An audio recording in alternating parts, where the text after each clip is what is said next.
지난 주말 민주당 대선 경선의 첫 분수령으로 꼽혔던 호남 경선이 진행됐는데요. 이낙연 전 대표가 이재명 지사의 6연승은 저지했지만 이른바 이재명 대세론을 잠재우기엔 역부족이었습니다. 이 전 대표는 오늘 라디오 인터뷰에서 중도 사퇴 여부를 묻자 발끈하기도 했는데 관련 내용을 조익신 멘토가 정리했습니다.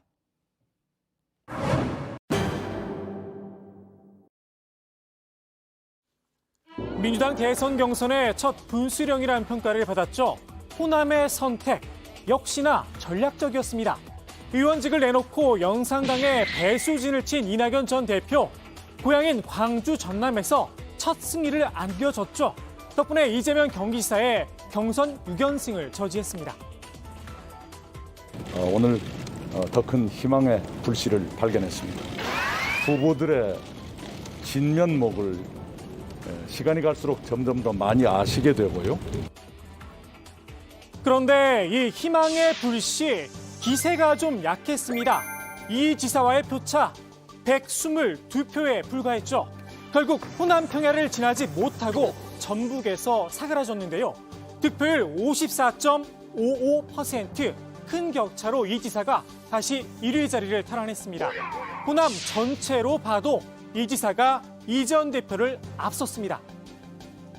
그리고 압도적 경선 승리로 내부 균열을 최소화하고 본선 경쟁력을 높여주고자 하는 호남 집단 지성이 발현된 것이다라고 생각하고, 압도적 경선 승리, 결선 투표 없는 본선 직행을 염두에 둔 발언인데요. 그 기준이 되는 누적 투표율 53.01%로 여유가 있습니다. 이번 호남 경선 결과를 놓고 이재명, 이낙연 양 캠프는 엇갈린 해석을 내놨는데요. 이낙연 캠프는 이 전 대표가 신승한 광주 전남 경선 결과에 초점을 맞췄습니다.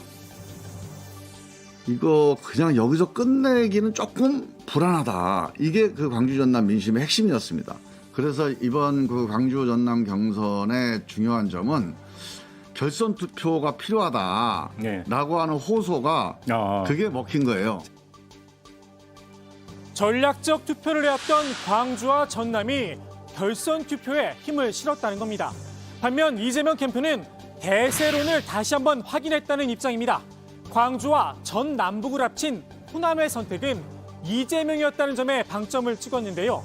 광주 전남의 특수성을 감안하면 오히려 선전을 했다 자평을 했습니다.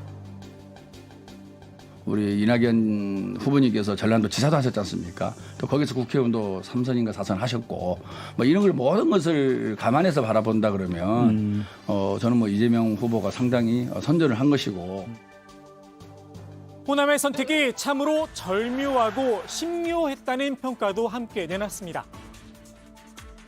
이낙연 후보에 대한 체면도 살리고, 그다음에 이재명이 대세다라고 하는 그 기조도 바꾸지 않았기 때문에 그래서 토요일 날은 절묘하고 그다음에 일요일 날은 아주 신묘한 결과가 나온 것이 아닌가.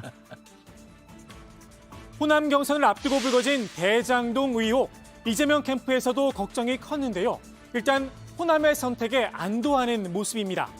결선 투표이냐, 이재명 대세론이냐, 양 캠프에서 자유로운 제3자의 선은 어떨까요? 그 전북까지 만약에 이제 이낙연 전 대표가 좀 앞서갔다면 아마 결선의 가능성도 열렸을 텐데, 제 생각에도 뭐 전북에서 다시 또 이재명 지사 대세론이 좀 확인이 됐기 때문에 광주 전남과 전북이 달랐다 하더라도 결과가 전체적으로 호남에서 결국은 이재명 대세론이 확인됐다라고 볼 수가 있습니다. 네. 이재명 대세론에 힘을 싣는 모습인데요. 당내에선 좀 더 직설적인 평가도 나왔습니다. 이낙연 후보의 주 지지 지역인 호남에서 이재명 후보의 지지율을 50% 밑으로 끌어내렸어야 됩니다. 그러니까 결선 투표도 사실상은 물 건너갔다. 저는 그렇게. 이 지사의 독주 속에 김두관 의원은 경선 하차를 선언했죠. 우리는 원팀으로 단계를 해서 자기 민주정부를 반드시 세워야 합니다. 오로지 그것 하나 때문에 사퇴를 합니다. 책임자는 저는 이재명 후보라고 생각을 합니다. 정세균 전 총리의 예는 두 번째 경선 포기인데요. 오늘은 이낙연 전 대표까지 이런 질문을 받았습니다.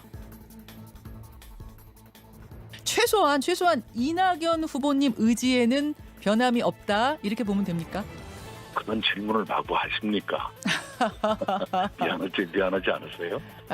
아니요. 뭐 그런 의미는 아니고요. 네. 이런 예상들이 나오는 가운데 본인의 의지를 더 확고히 답변으로 주셨으면 좋겠다는 생각이 들어서요. 저는 민주당과 대한민국을 위해서 제 책임을 다할 겁니다. 불편한 감정을 숨기지 않았는데요.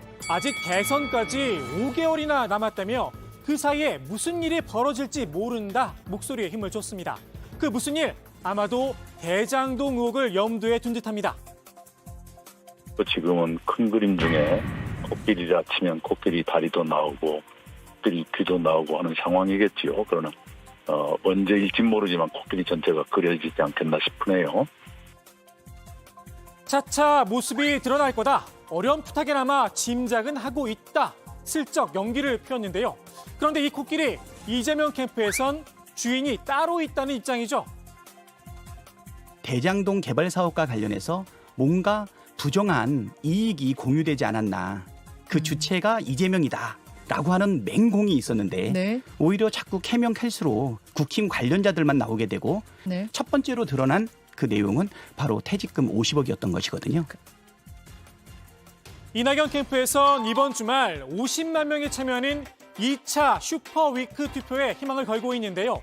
사실상 이번 대선 경선의 마지막 분수령이 될 거란 분석입니다. 이재명 지사 경선 와중에 예능 나들이에도 나섰는데요. 주고받는 덕담 속에 뼈있는 농담도 오갔습니다. 지금 보이는데 점이 여러 군데 있다라며 이른바 김부선 스캔들을 슬쩍 건드리자 부모님께 물려받은 훌륭한 유산이 있다. 온몸에 점이 없다는 것이라며 우회적으로 받아넘겼습니다. 예능이라서 그런 걸까요? 예전보다 반응이 많이 유해졌습니다. 소위 말하는 스캔들에 대해서 이제 그 얘기는 이제 그만합시다 이렇게 말씀하셨는데 제가 혹시 바지 한 번 더 내릴까요? 이 지사는 나에게 윤석열이란 질문도 받았는데요. 반드시 이겨야 할 경쟁자다 이렇게 답을 했습니다. 그래서일까요? 시청률 경쟁에서도 질 수 없었나 봅니다. 지난주에 윤 전 총장도 같은 프로에 출연했는데요. 시청률 9%로 7.4%를 기록했던 윤 전 총장을 제쳤습니다. 지지율에 일일비하지 않는다고 했다가 거짓말 탐지기에 딱 걸렸던 이 지사 내심 좋아하고 있지 않을까 싶습니다. 오늘 일요일엔 이낙연 전 대표 편이 방송되는데요. 하필 2차 슈퍼위크 투표 결과가 발표되는 바로 그날입니다. 경선 결과가 아무래도 시청률에 영향을 미치지 않을까 싶은데요. 광주 전남에서 느꼈던 승리의 짜릿함 다시 한번 느낄 수 있을까요? 오늘의 톡손 한마디 이 노래로 정리합니다.